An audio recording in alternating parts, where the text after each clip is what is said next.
So let's talk about budgeting and forecasting. Can you just put a little bit definition behind budgeting and forecasting? Why it's important for startups to actually focus on budgeting and forecasting for their own businesses?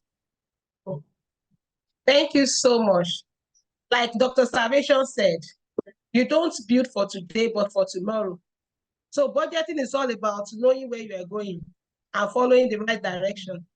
When you don't know where you are going, everywhere will look like it, and then you get lost in the middle. And so budgeting is like a plan that charts the path that you want to take from one point to another without it being cloudy. I think that is the simple way of, I don't want to use more of academic term. I want to use simple terms. It's about charting a pathway that you want to follow to where you are going. If you don't have that pathway, then there will be a lot of pitfalls. And then the time it takes you to get out of a pitfall, a lot of resources have been lost in the middle.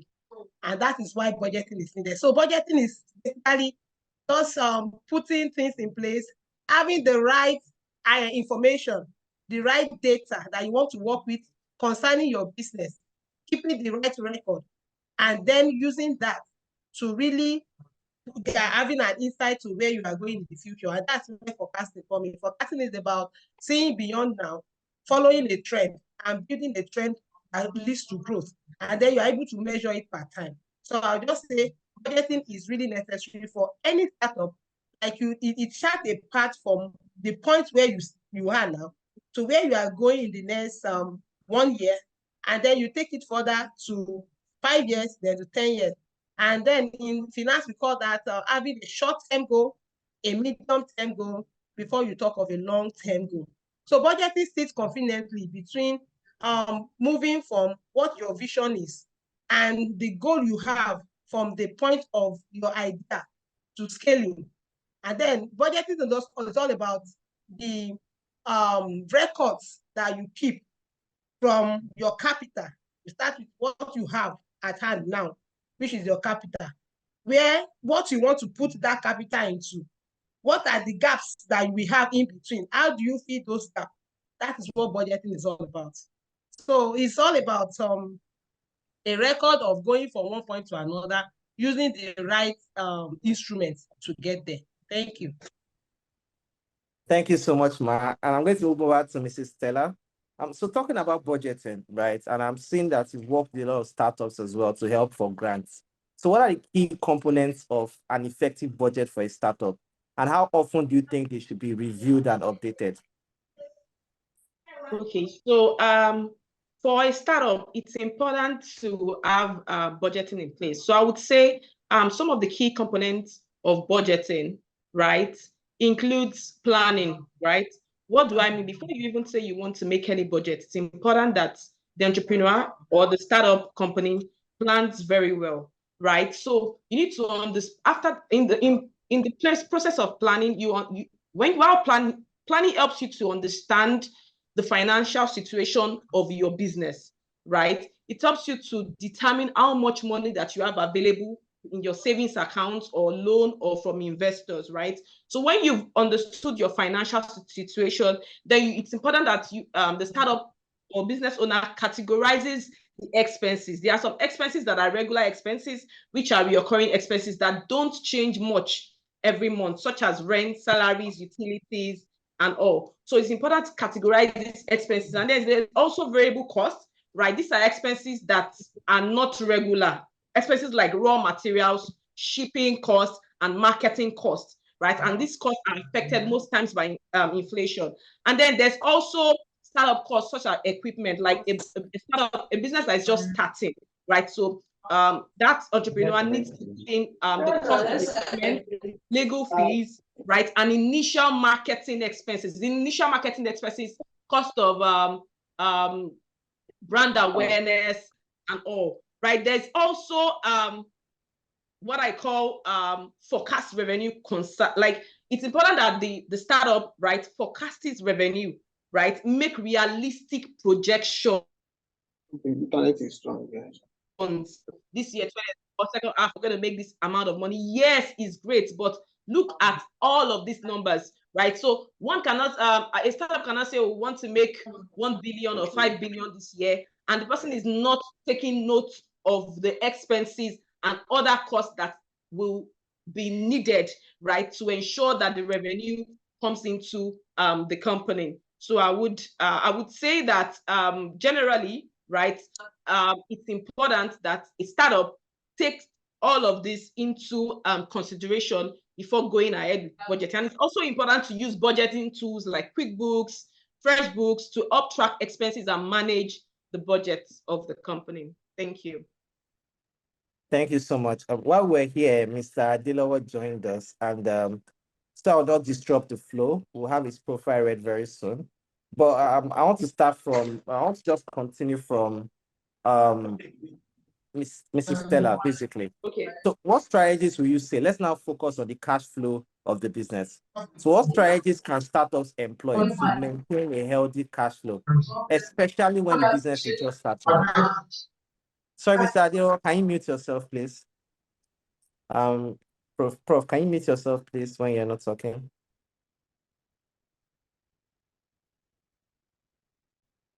Okay, please, can you take the question again?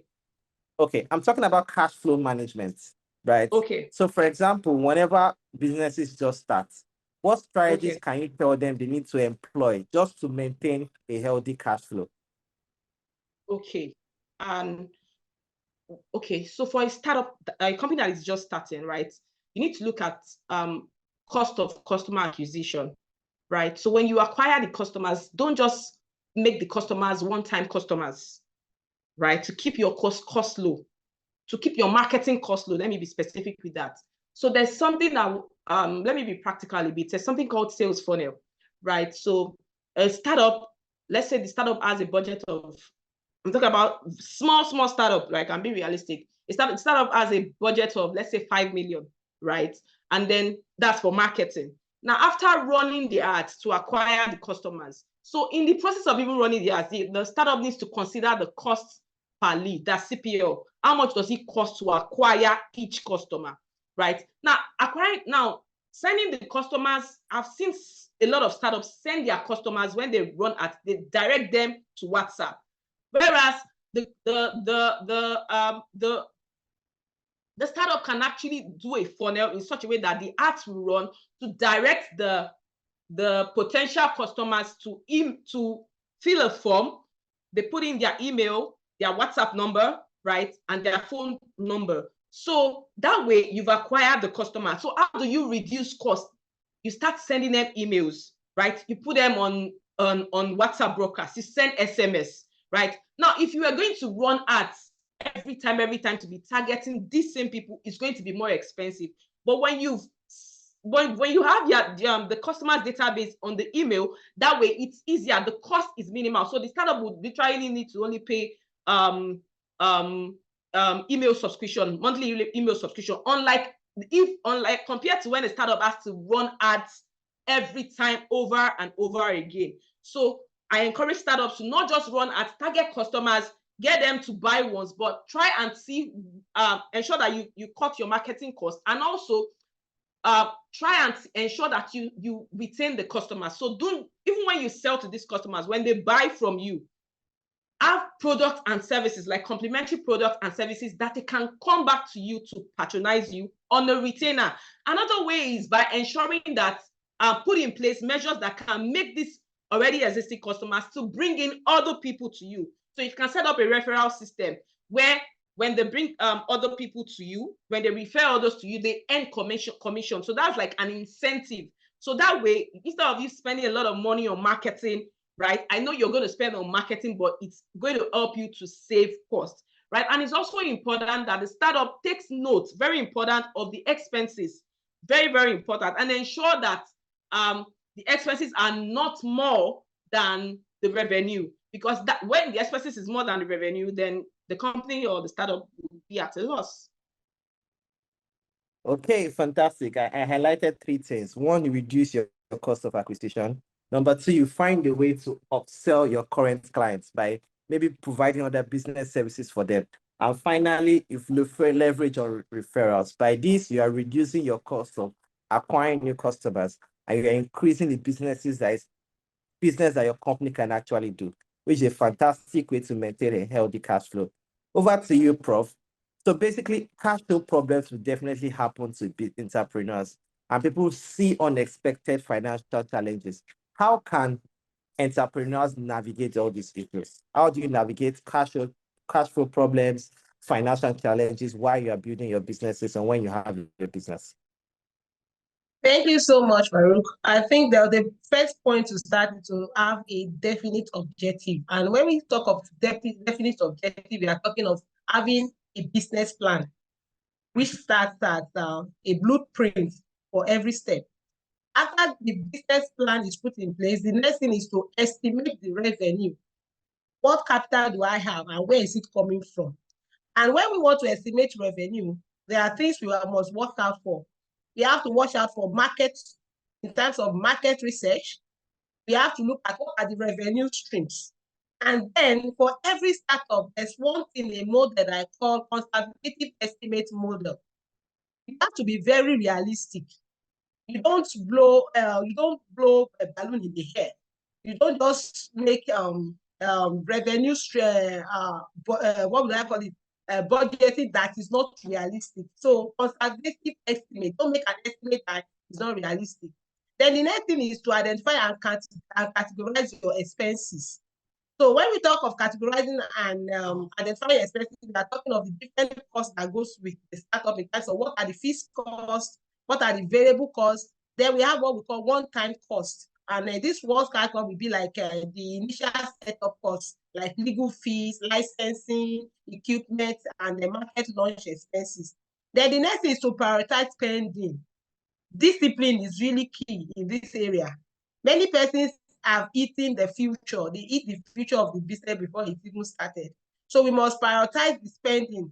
We look at what is essential versus what are the non-essential and try to really differentiate the essentials from non-essential. And then cost management is very key. And the next thing is, how do you allocate the resources for growth? Startup, the next thing they're looking at, so I'm starting, I must plan for growth. I must plan to scale up. Then there must be some allocation of resources for such growth. And the speaker before me just mentioned the issue of marketing, the issue of product development, talent acquisition. These are areas where it is very important for you to say, oh, I want to manage my cash flow and not fall into pitfall. Then you must plan for contingencies. What are the things that are not foreseen? Things that you don't plan for might come. So issues of emergency fund be set aside to really navigate when such issues comes up. And of course, startups must learn to implement financial controls in terms of tracking and reporting. These are really, really essential for startups to really mitigate the pitfalls from cash flow management. Thank you. Well, some of our people are saying people are very fast. I'm so sorry. Accounting is like that, right? You cannot get it all at once. And I'm sorry, this is supposed to be a 100 level course, but I think they are doing master's level here. So try so hard to simplify some of the questions so you can get full value for it. But of course, there are different ways that you can upscale the knowledge that you get from today. Either you attend their master classes, some of them run for 3 weeks boot camp, 2 weeks, some of them take 3 days just to understand only budgeting or forecasting, let alone these questions that we're having. But this just to give you an idea of the things that you need to put in place just to ensure you have a startup that do not run into financial problems. And now you can structure your business. You still need to maybe employ an accountant to handle most of these things, or a finance expert. But you on your own, you have to have some rudiments or some understanding to first even acknowledge the fact that you have this problem, so you can know the steps that you need to take to solve those problems. Mr. Adelowo, how are you doing today? Mr. Adelowo, are you with me? I'm fine. Good afternoon. Yeah, so can you just introduce good afternoon, yourself? sir. Can you introduce yourself, please? My name is Adelowo Joshua Inka, FC, the managing partner, Adelowo Joshua & Co. in Lagos. Thank you. Okay, sir. So basically, let's look at more about core accounting, Mr. Adelowo. So basically, a lot of people, one of the first problems they have is choosing the best accounting software that they should use.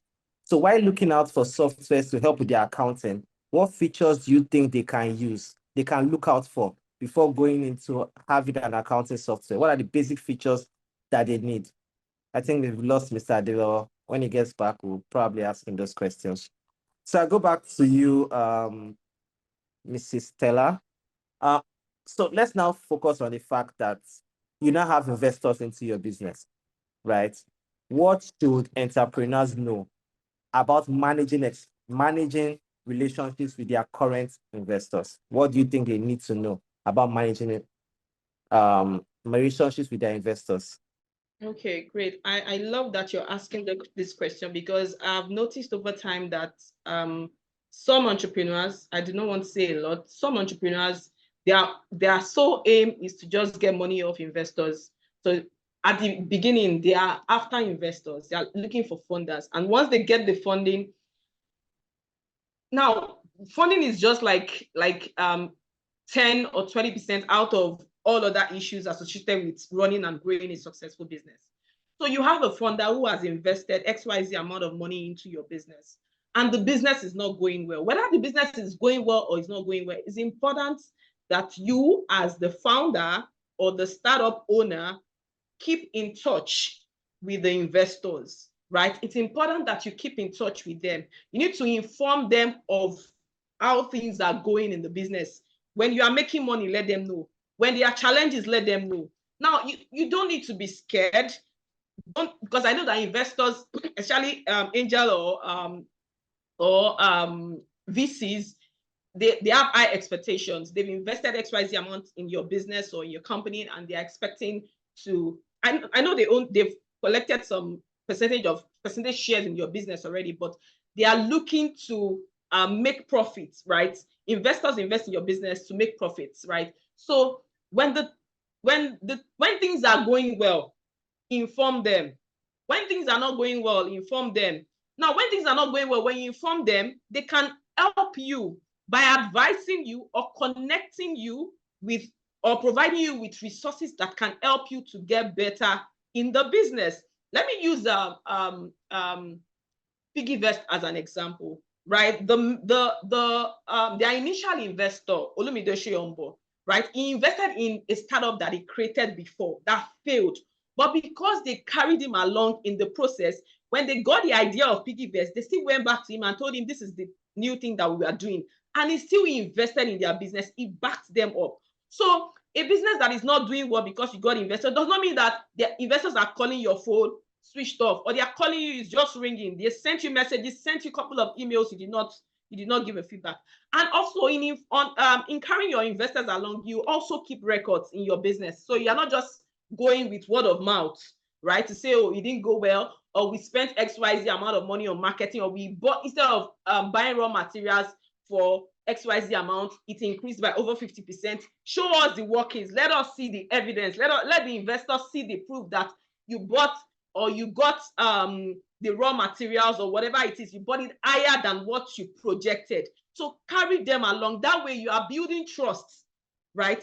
They will be able to trust you, whether you are earning their trust. And another way to connect more with investors is to attend events, right? Attend networking business events that have investors that will be there, yes. So attend those events, and then your investors, they invite you to a business or a corporate event, you give excuses. No, you should not do that. Attend those events. Let them see your presence, and not just attend the events, contribute to the success of the event, especially if that event is pioneered or it's your investor that are the ones that organize the event. So you need to contribute. So you're not just going there as just like the crowd or a guest. You need to actively contribute. Let them see that you are bringing value on board. You're not just going, don't position yourself, or don't be an entrepreneur or a startup that is just collecting, give me. You too should be able to add some sort of value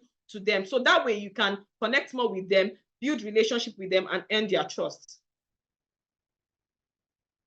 Thank you so much. Communication is quite key. And actually, apart from the fact that they are getting your money, you should also find a way to know that you care for them genuinely and you value their time and what they're actually doing. Some things you'll be able to do over a period of time is even to send them as much as a happy birthday message, a birthday cake, just to communicate, right? Managing relations with your investors is very key for growth for every business. Mr. Adelowo, are you with us now? Can you hear me? Yeah, muted. Can Yes, you I can hear you. Yes, I was talking about people that want to go into accounting, basically startups. How can they know the features they need to use, right? Some people may not really have the finance to bring in an accountant, but now, because we're in the technology age, people can use accounting softwares to basically start up in terms of forecasting and budgets. So what are the features they need to look out for in accounting softwares that they need to get? One, thank you.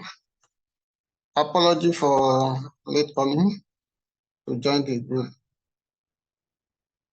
In identifying proper accounting software that may help the startup business to keep their records, there are 5 basic points that must be present. One, can the software handle their expenses record? Can the software handle their liabilities? That's the second one. Can the software handle their equity in terms of shares, allotments, receivables, and all the rest? And further to that one, can the software manage their cash flow? Can the software prepare profit and loss accounts and balance and statement of financial position, which is formally balance sheets? So those are the features that are necessary. And is it accessible at any given time needed? Because most of those software are online softwares. So can they be easily be accessed? And what is the integrity nature of the information on that software? I think is also very, very important. Those are the primary features that any startup business should look out for in accounting software to keep their records on their behalf. If they could not afford to employ a professional accountant. Thank you. Thank you so much, Mr. Adelowo. Over to you, Ms. Professor Felicia. So now let's look at key financial metrics, right? So when it talks about building businesses, so what should startups look out for and how they can measure their performance and attract potential investors? What are those key financial metrics that they need to put in their business that they focus on so they can measure their performance and attract potential investors? Thank you so much.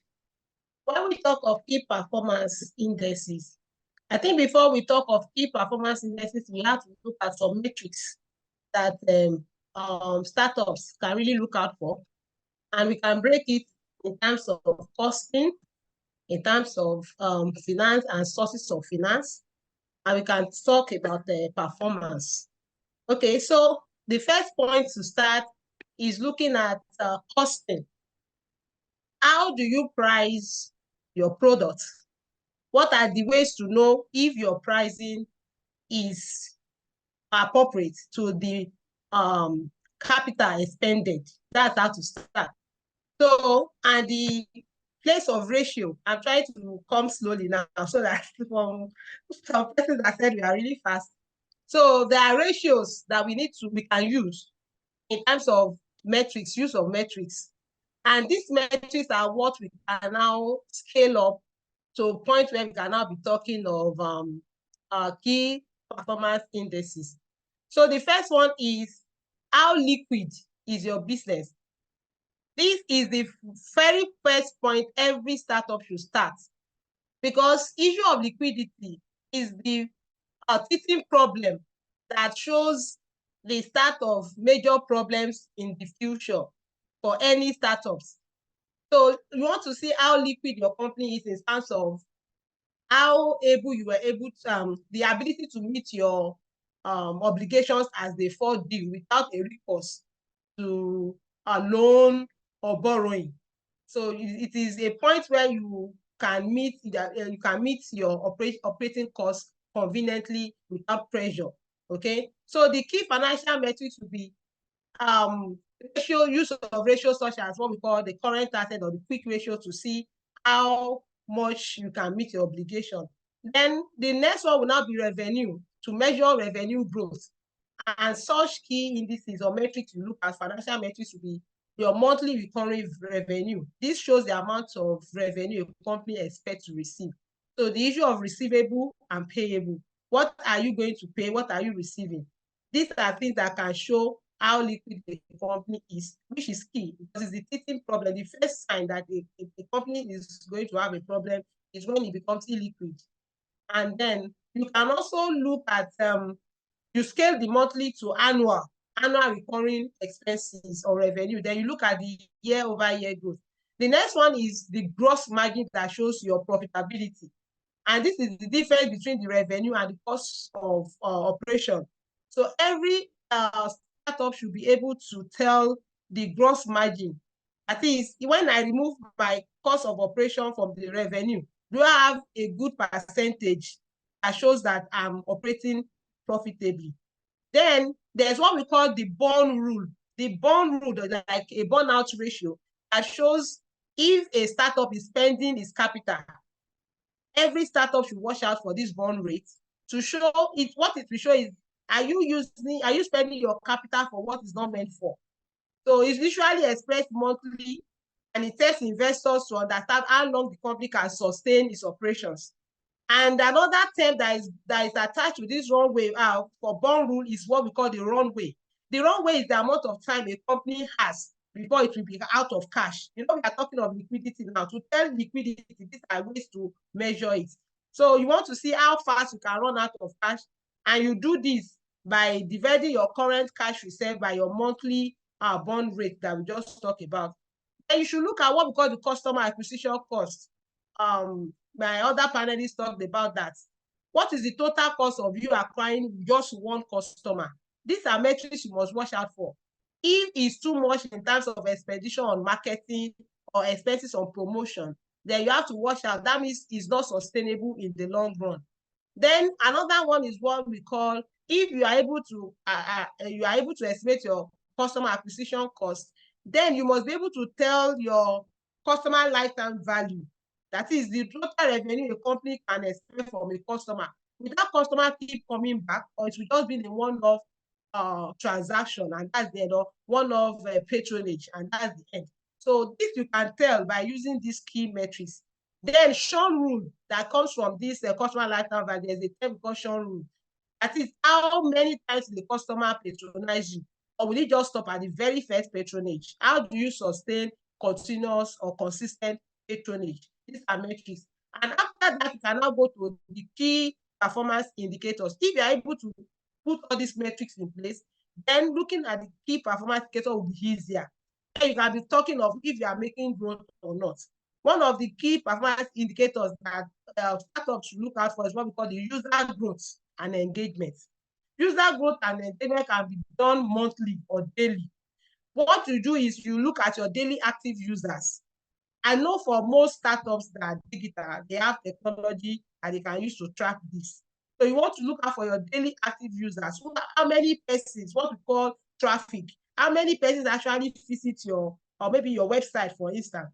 How many people we should actually check your links, if you have web links, from referral. How many people, even if they didn't invest at first point, how many people actually just keep in? You should be able to take all these daily active users, and then you scale it up to monthly active users. See in a month how many the traffic you are able to command on your website. You should be able to link this. And then you should also watch out for retention rates, the percentage of your users who continue to come and they buy your product over time.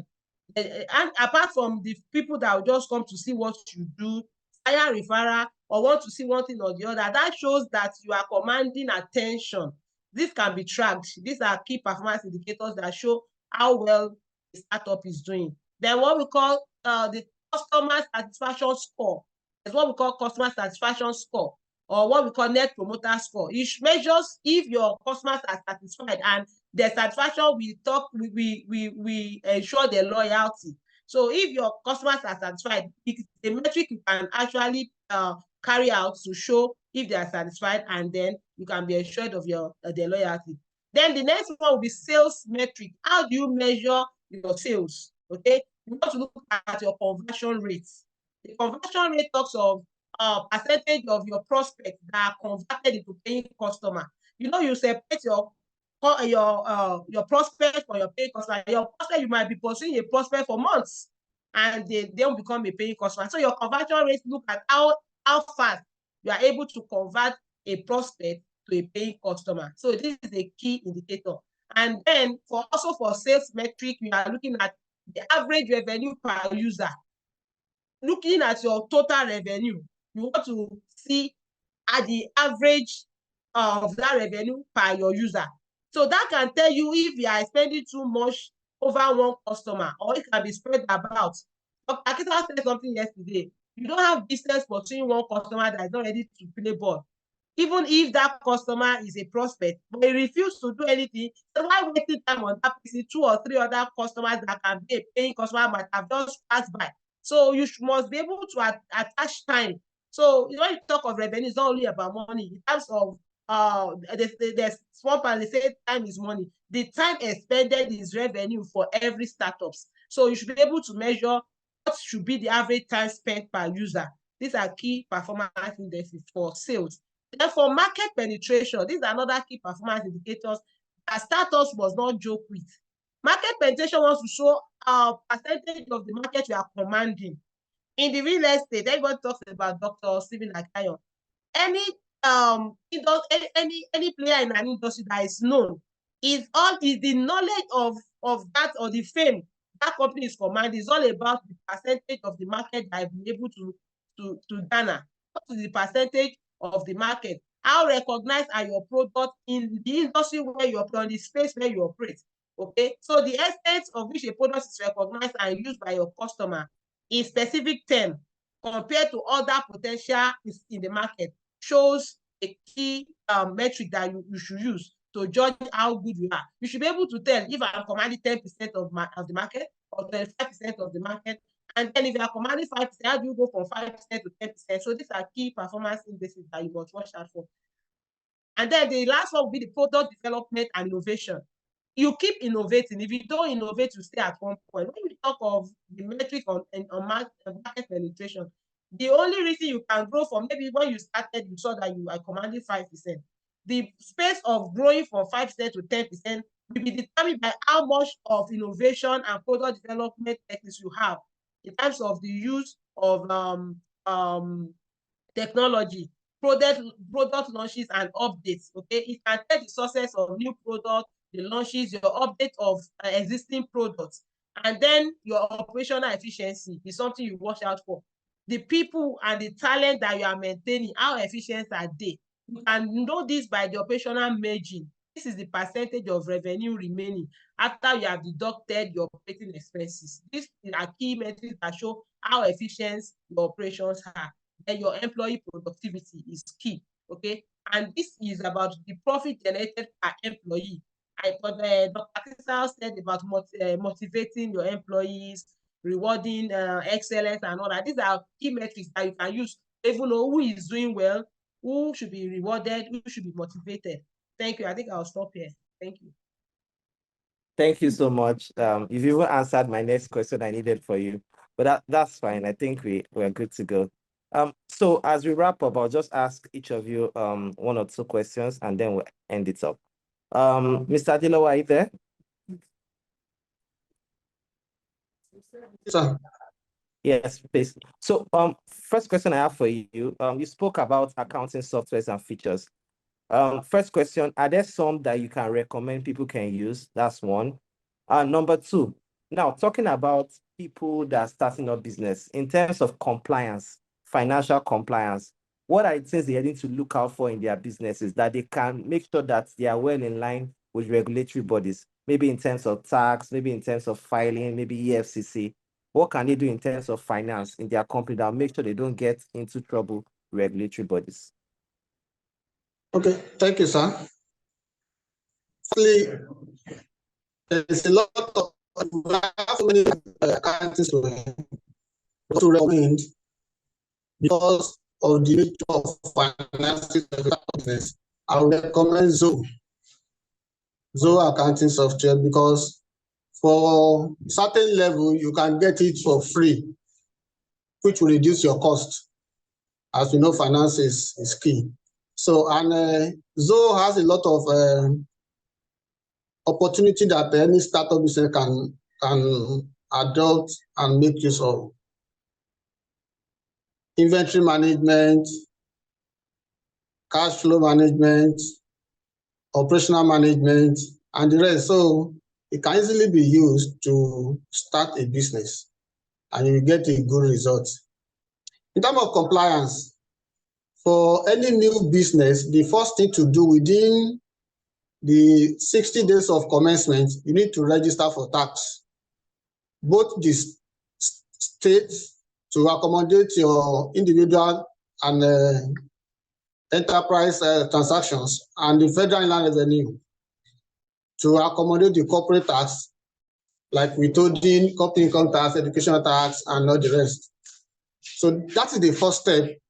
The second step is to activate the tax promax for you to have a tax profile for your business, because now most of the activities of the tax authorities are now digitalized. It's online.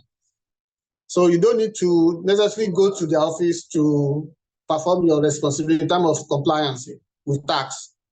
So activating the tax promax will enable a startup business to file one monthly VAT, to file for your withholding tax, and after a specific period of time, you file for your company income tax. That is second one. Thirdly, there's another regulatory body that are more important, provided the staff strength, based on the staff strength of the organization. If you have between 1 to 3, you may not register for them, but immediately you started having 3, 5, there's some that you need to register for. For example, safety of the employee are very, very key, and the federal government is not joking with that. So federal government created an agency called Nigeria Social Insurance Trust Fund, NSITF. So if you have minimum of 3 staffs or 5 staff, you must register for that particular agency, within that particular agency. For you to pay minimum of 1%, is 1% of your employee costs that you pay to the NSITF to cover the damages that may happen to staffs in the course of their day-to-day activities. For example, if there's an accident as a result of the operation, NSITF will be the one to continue to pay the employee, to keep the employee afloating up to the period that the employee is no longer in existence, that is, till death comes. Another agency for compliance is ITF, Industrial Training Fund. It's also 1% of employee costs, but that one is annually. So it's annually. So in addition, there is a PENCOM, because although for the PENCOM, the minimum employee required is mostly 15, but the employer may likely register for them because the future of any employee is also important. PENCOM administered through pension fund managers. For example, we have a lot of pension fund managers. One of them is IBTC. We have trust fund. We have leather. We have a lot. Even access pension. We have a lot of them that any employer can register for. Compliance is key because it can bring a lot of things in terms of interest and penalty and ruin the cash flow of any startup business. In fact, it can create an unnecessary image damage for the organization because, for example, if you are not filing regularly and there's a best of judgment assessment that is beyond what the company can provide as a result of inability to defend the position, the company can be sued. district fines from both the local authority and the federal government and the FRS are not small. For example, if Lagos State come and destroy your establishment, the minimum district fine is 500,000, and it's huge on the startup business. So monthly payee payments is very, very compulsory for any organization operating in any state. Every state has their own internal revenue agency, which the company can register with. For example, in Lagos State, it's called Lagos State Internal Revenue Service. In Ogun State, which is LRS. In Ogun State is OGIRS, which is Ogun State Internal Revenue Service. In Rivers State is Rivers State Internal. Most of them are fashioned with the state of the name of the state. For example, Kano is also Kano State Internal Revenue Service. So, for any startup business, compliance is key, and one of the compliance that is key at the beginning of is you must register with the state authority or federal authority and file the monthly ones that are required. For example, the major two monthly ones are payee filing and VAT filing for the normal regular tax. For the advance or prepaid tax, which is like we told you, is as the transaction occurs. If you don't have a transaction that attracts withholding over a specific period of time, you may not likely file for those particular period in withholding. But immediately you have deductible transactions. That is either a service, a contract, or a supply. Those are the major areas. Contract can be construction, it can be any other thing. So those are the key major areas, and they are with different respective rates, which must be applied. I think most of those things are already available on internet. If you really particularly want to know the applicable rate for tax for the withholding deductible, you can easily consult the internet. But I will just give few of them that are common. For supply, Mr. Adelowo, unfortunately, I think I'm running out of time, and I think we just have to cut it short. Perhaps we can drop reference and then we can wrap it up. I have just 2 minutes left, and we need to wrap this up. I'm so sorry to cut it short. Okay, sir. So I'll just ask in 1 minute, please, the rest of just 1 minute. I'm sorry. Mrs. Stella, 1 minute. What financial advice you give entrepreneurs who are just starting out? Just 1 minute, please. Okay. Think long term, right? Don't just be in business for like a hustler, like you're just looking for money to pay bills. No, look towards build for long term, because when you build for long term, you'll be able to put structures and systems in place that will help you to stay and remain sustainable. And of course, like Professor Felicia shared earlier, renovate and reinvent and keep reinventing your business idea to get better and better. Not that you start this business today because it looks like 1 month, 2 months is not working, you jump into another one. No, stay at it. So that's my advice for entrepreneurs. Thank you so much, Mark. Prof, also in 1 minute, can you just tell us the common mistakes that people make in terms of financials in startup and how they can avoid them? Just in 1 minute, can you just list some of them that I think are the common mistakes that we need to avoid? You're muted, Ma. Thank you so much. I think the first mistake will be underestimating cost. And to overcome this, they should do thorough and detailed budgets, like we have talked about at the beginning. And they should include all possible expenses that can come from their business. Second, which is the opposite, is overestimating revenue. So many startups fall into this mistake. And that's when they assume overly optimistic revenue projections. Like Dr. Salvation says, start small from where you are and scale up. Don't jump, they'll say, I want to blow. When you blow, you scatter, you can't be gathered again.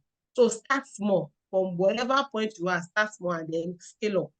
So don't overestimate, don't have revenue projections that are not really realistic. That is the way out of overestimating revenue. The next will be lack of cash flow management. We have talked about cash flow management. It's a lot of mistakes they make in terms of when they don't know how to match source of finance to use of finance, leading to burnout and liquidity issues. To avoid this, there should be regular monitor of cash flow. What is coming in? What is going out? Is this one more than this? How can now make sure there are no gaps? So these are things they should do. And the next would be they should set financial goals. Like I said, if you are going somewhere, you don't know where you are going. Everywhere you are at every point will look like it.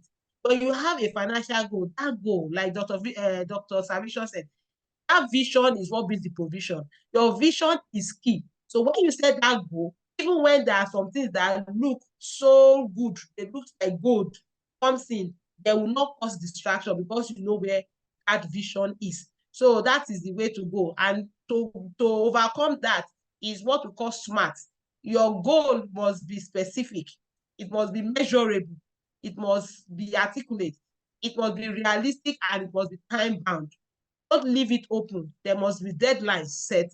There must be realistic things, and there's a way you measure at time what you are doing. When you can put that SMART in place, then you know that you have a financial goal that you can pursue. And finally, the last mistake is that they must not ignore financial metrics. Many times, startups ignore these metrics even when it's staring them in the eye. The first time, the teaching problem with liquidity, they will see it obviously that they are really overspending or overstretching the capital in the hand, but they will ignore it and then they will continue.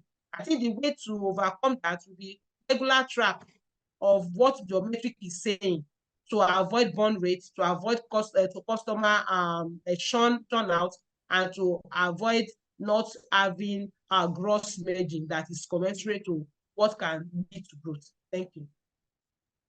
Thank you, Ma. Thank you, Prof. Thank you, Mrs. Stella. Thank you, Mr. Adelowo. I'm sure we had a fantastic time. Thank you so much for being part of this. We're 3 minutes ahead of our time. Unfortunately, if I give every one of you mic, you can talk for 1 hour to 2 hours. We are sorry, maybe it's only 45 minutes. Thank you so much for your time.